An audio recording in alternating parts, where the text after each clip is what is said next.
If you have a Facebook, Twitter, any sort of social media account, we have a story for you. We're with our tech expert, Ryan Eldridge from Nerds on Call, to talk about the worst social media mistakes. Yeah, here's the thing is, we kind of think of social media as our own little community of friends, and we can say whatever we want to them, right? Well, that's not always the case. Turns out 90% of Americans think that we overshare on Facebook and Twitter. We're talking too much. 59% say that their biggest complaint is constant complaining. When you're like, oh my gosh, I'm having such a terrible day, or they use one of those posts that we all hate, which is, ugh, I hate today. I know, the cryptic posts, I do hate those. And they just want you to, hey, what's going on? No, just ignore those, don't worry about it. Essentially, if you aren't gonna tell your friend about it in 3 days' time, don't post it on social media. Nobody wants to know. Also, sometimes we post inappropriate photos online. George Costanza. The thing about photos is they stay online forever. And if we take pictures of our friends, maybe getting a little too much to drink, or we take pictures of our kids potty training, that's gonna be online forever. And we don't want that to get out because we don't want to be responsible with our photos to make sure we're not hurting anybody's reputation. So inappropriate photos, don't do that either. Plus your boss might see it someday. Here's a weird thing, is if you're on Instagram and you geotag your photos and you're at home, guess what? Everybody knows where you're living. If you do it at school or while you're at the grocery store, they can literally trace your day and they can figure out patterns, figure out when you're home and when you're not home. So don't geotag your photos or share them with other people.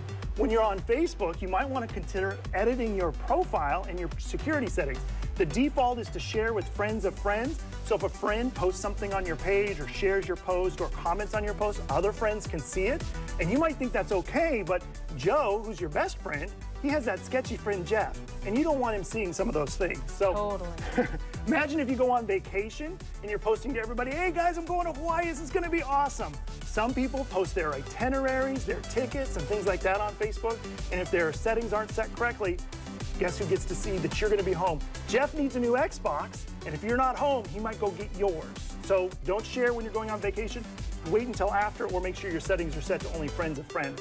And then lastly, don't share your financial information or credit cards while you're online. There's actually a Twitter page called I Need a Debit Card. And if you go to twitter.com, I Need a Debit Card, this guy collects posts of people posting themselves with their credit cards online. And so if you did need a credit card for that shopping trip, he's got you covered.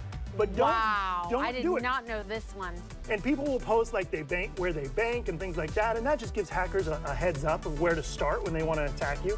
So don't post any financial information or credit cards online. One last thing is you can go to a website called pleaserobme.com, and you can type in your Twitter address, and then it'll take all your Twitter information plus Foursquare information, and it'll track where you've been and show you when you're vulnerable, so that way you know what not to do when you're online. All right, Ryan Eldridge from Nerds on Call, thank you so much for those tips.